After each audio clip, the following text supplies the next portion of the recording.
Comme samedi contre Montpellier, cette fois il y avait plus de prestige. On est devant la maison pour débriefer ce match, les amis. On va essayer de rester lucide parce que waouh, les sensations étaient absolument incroyables. Je ne sais pas s'il y en a qui étaient au Parc des Princes qui vont regarder cette vidéo.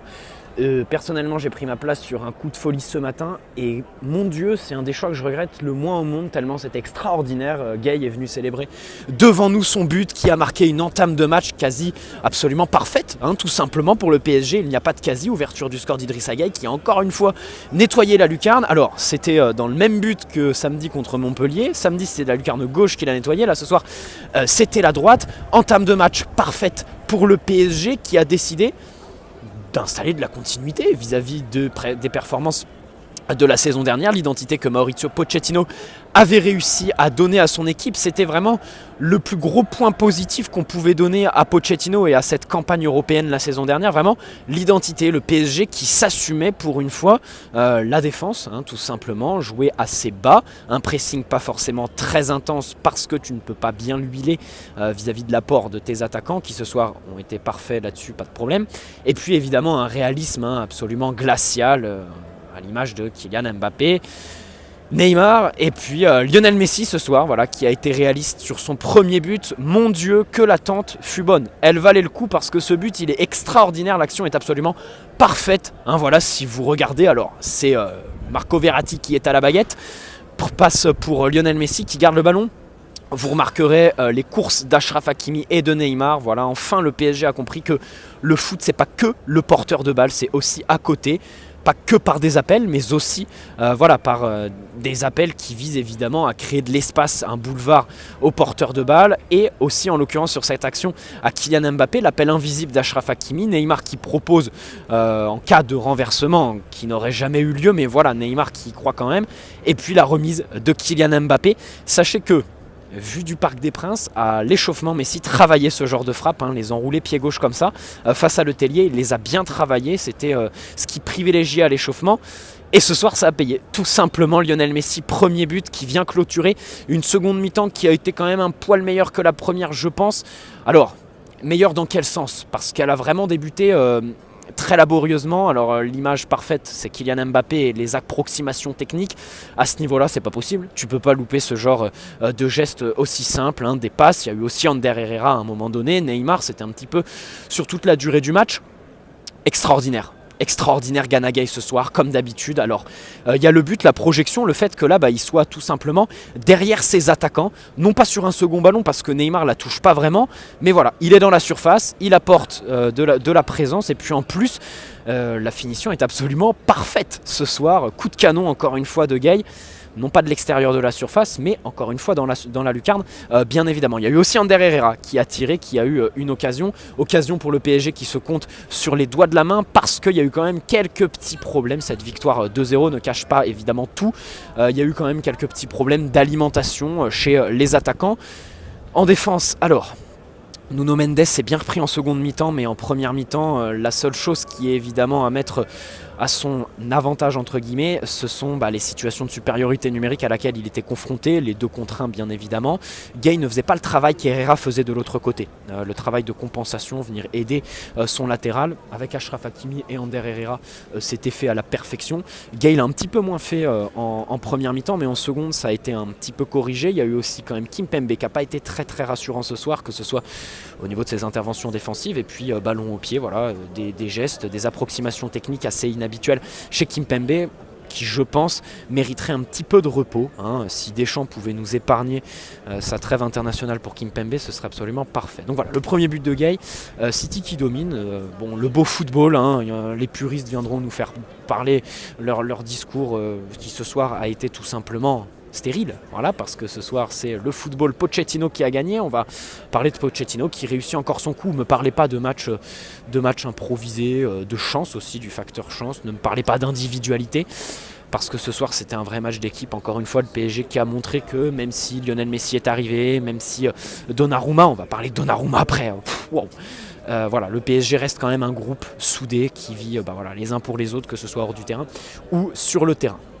Donnarumma. Donnarumma justement, il faut s'y arrêter.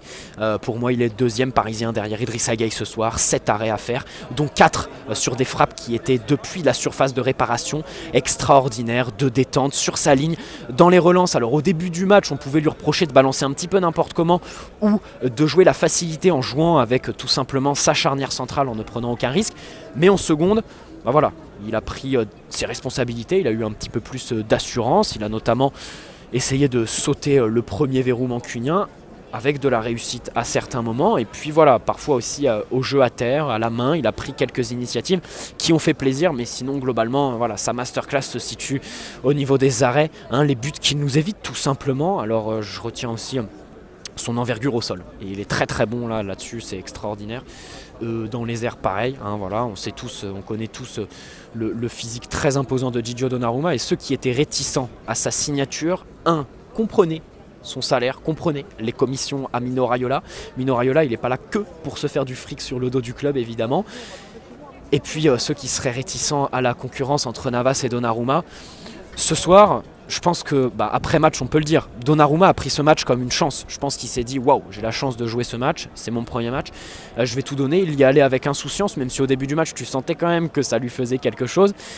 Et au final, la masterclass, elle est là. Choix payant aussi de Maurizio Pochettino. Alors à voir comment ça va se goupiller maintenant avec Keylor Navas, parce que c'est vrai que ça va être un dossier assez sensible. Mais là, Donnarumma a montré ce soir que dans les grands matchs, il vaut Keylor Navas tout simplement. Il vaut Keylor Navas tout simplement. Et là, il faut bien comprendre quand même qu'on a une alternance, une hiérarchie, une concurrence entre deux gardiens qui ont le même niveau, qui t'apportent les mêmes garanties, pas en termes d'expérience, mais sinon intrinsèquement t'apportent les mêmes garanties, qui ont peut-être deux profils sensiblement différents. J'en parlais dans ma vidéo de pré-match de cet après-midi. Voilà. Mbappé, je voudrais aussi revenir sur son match qui a été assez bon, notamment la première mi-temps. C'est vrai qu'il y avait un petit peu de frustration. Des fois, il était encore un petit peu isolé par rapport à ses compères en attaque. Mais sinon, waouh, il fait les différences. Sur le premier but, c'est lui qui centre, qui apporte le danger et qui fait, on va dire, le gros du gros pour caricaturer. Et puis sur le second but, il l'a joué altruiste, il sait qu'il ne pouvait pas s'emmener le ballon, donc il la remet à Lionel Messi, extraordinaire. Voilà, encore une fois Lionel Messi qui débloque son compteur but.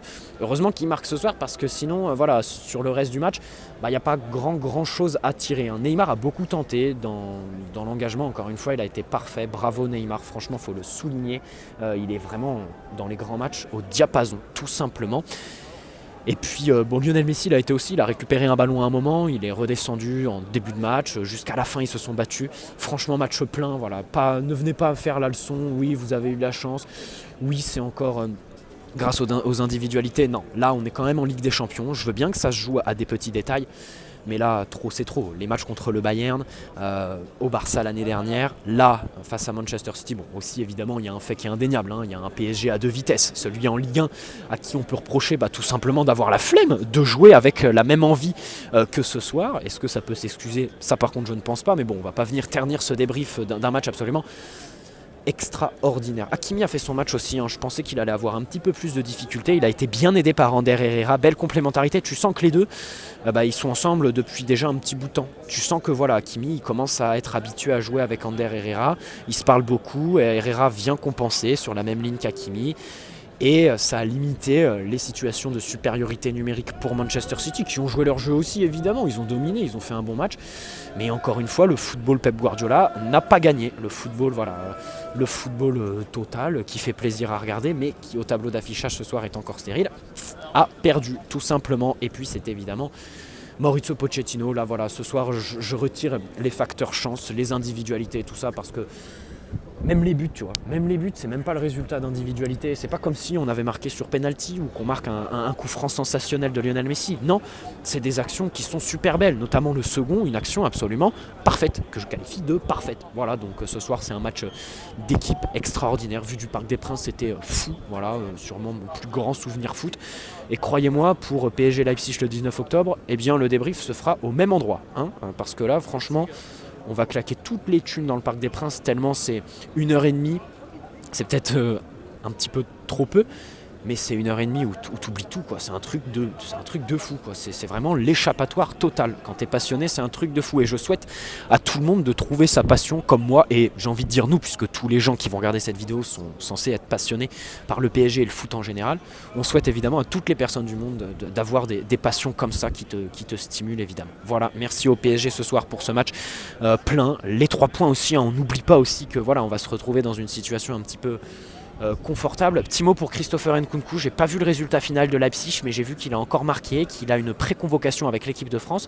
Je crois que c'est jeudi que Didier Deschamps va annoncer sa liste et il y a moyen que l'ancien Titi se fasse appeler. Dans tous les cas, il est pré-convoqué et ses performances sont très bonnes. Je crois qu'il a été repositionné en numéro 9 ou en faux numéro 9 à Leipzig, j'ai pas trop suivi, mais dans tous les cas, il est exceptionnel. Voilà, il porte un Leipzig qui est un petit peu voilà, en reconstruction, qui peine à se trouver et qui a une identité surtout à retrouver. Voilà. Merci au PSG, Donnarumma extraordinaire, c'est mon chouchou Donnarumma, je vous le dis tout de suite. Ce week-end, je vais aller acheter son maillot et je vais le faire dédicacer, bien évidemment. Gay extraordinaire. Herrera pareil, masterclass. Mbappé aussi que je mets au rayon des tops. Lionel Messi forcément, le but, voilà, c'est du génie bien sûr. Après au rayon des moyens, je mettrais quand même Presnel Kimpembe, notamment en première mi-temps, quelques approximations. Marquinhos a tenu la baraque, donc je le mets au rayon des tops. Nuno Mendes en première mi-temps, en seconde beaucoup moins, voilà, bravo pour sa seconde mi-temps. Et puis Neymar, je sais pas trop quoi en penser parce que Neymar, encore une fois, il a mis l'engagement, tu vois. Il donne tout, tu sens qu'il a envie de bien faire. Et je me demande si un joueur comme ça doute. Parce que c'est vrai qu'en ce moment, Neymar, il n'est pas vraiment en réussite. Devant le but, à un moment, il est tout seul, il a un boulevard et il tire dans le petit filet extérieur. Tu sens quand même que voilà, il y a une baisse de régime au niveau technique pour Neymar. Est-ce que c'est la faute au physique, voilà. Est-ce qu'il a besoin d'une forme vraiment optimale? Ou est-ce qu'il doute? Je sais pas trop, je pense pas qu'il doute honnêtement. Mais voilà, j'aimerais bien quand même retrouver le Neymar décisif tout simplement. Voilà, Neymar qui court, c'est très bien. Alors à l'époque, on avait un Neymar décisif mais qui courait pas. Et là, on a l'inverse. C'est dommage parce que voilà, mais bon.